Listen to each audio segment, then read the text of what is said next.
Hi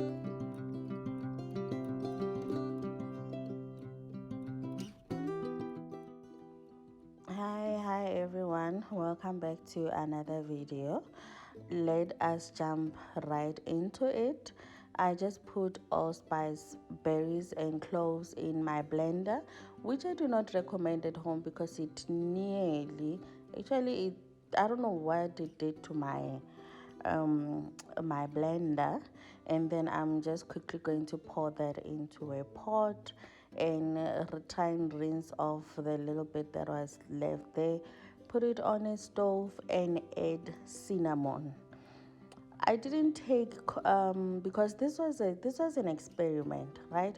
I wanted to make allspice concentrate. So I was experimenting. I cooked that until for an hour at least, and then now this is how it looks the following day. I am going to sieve it because I don't want the particles of the spices into my dough. I know it's long past Easter, but I am going to make or attempt to make hot cross buns. I just added 8 cups of flour and I'm adding 10 cups of 10 gram of yeast, and I'm adding 1 tablespoon of salt, and I added half a cup of mass in a bowl with 6 eggs, and there's the essence that I am adding onto the dough. Though I ended up adding a little bit more, you will see as the video goes by. And I just added raisins and cranberry. You're supposed to use sultanas and raisins and all of that. Actually, baker's mix, I didn't have it, so I used what I had. And I added melted butter. Before I added the eggs and the mass, I added melted butter, about 100 gram of the melted butter, and I added that egg and mass mixture.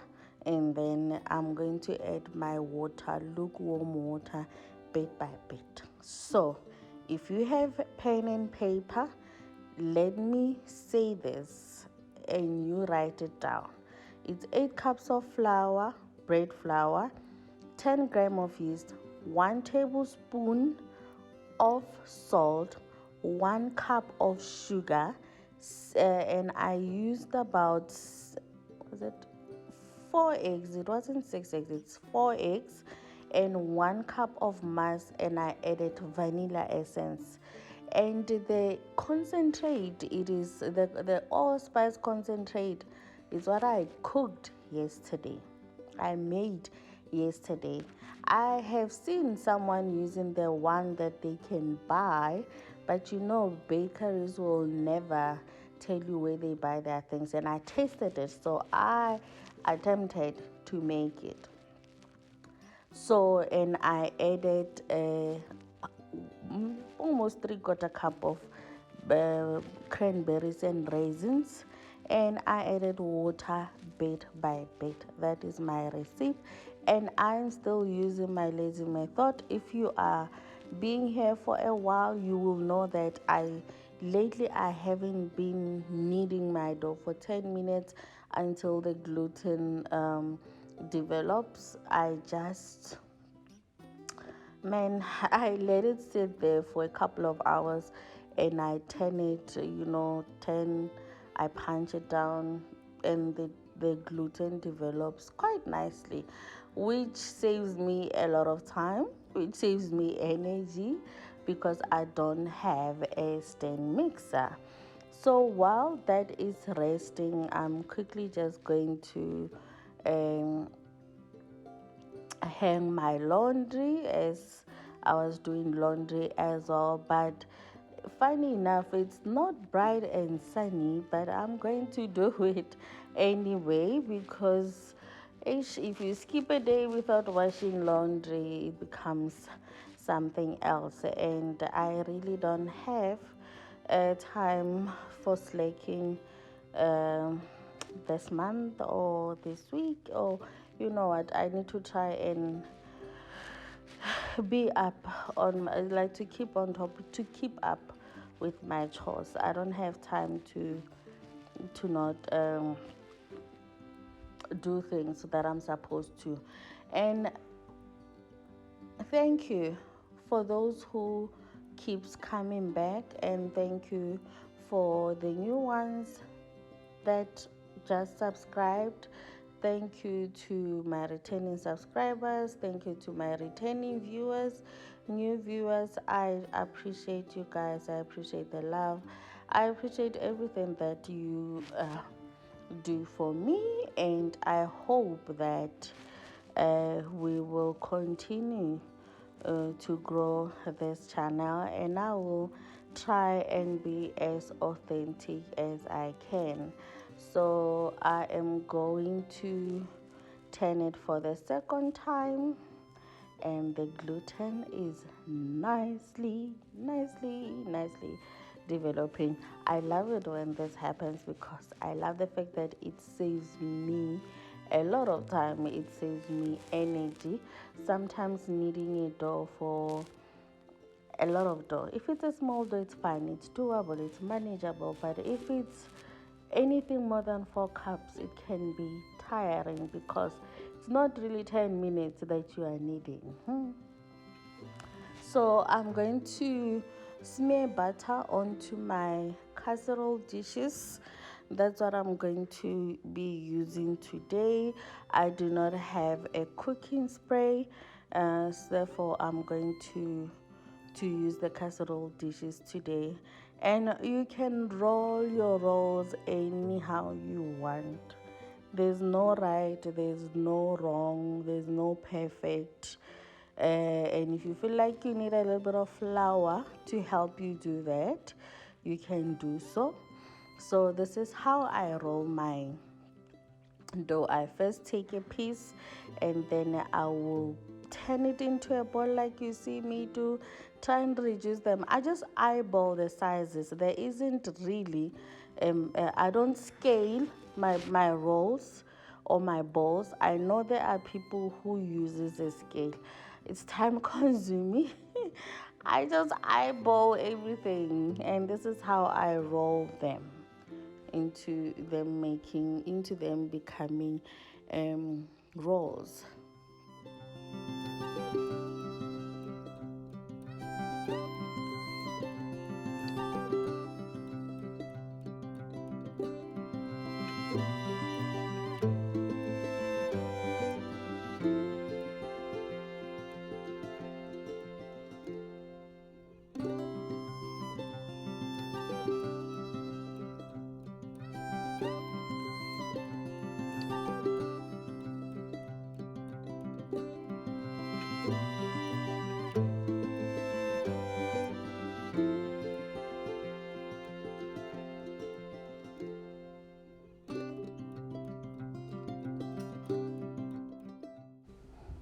I thought I could fit the remaining dough onto that one pan, and it wasn't enough. It wasn't that my dough was not enough, so I ended up using 2 more pans, and I let them sit. And now I am going to pipe the crosses on top of the rolls, and it is a mixture of flour and water, nothing more. Then you're going to pipe it on top of your rolls. Now here's a down part, the downfall of this or something that did not go well. This was my last piping bag that was new, that I hadn't cut. But I realized as I was piping this that I had cut it a little bit more than I should have. Therefore, my lines were not really good. They were horrible. Let's call a spade a spade. They were horrible.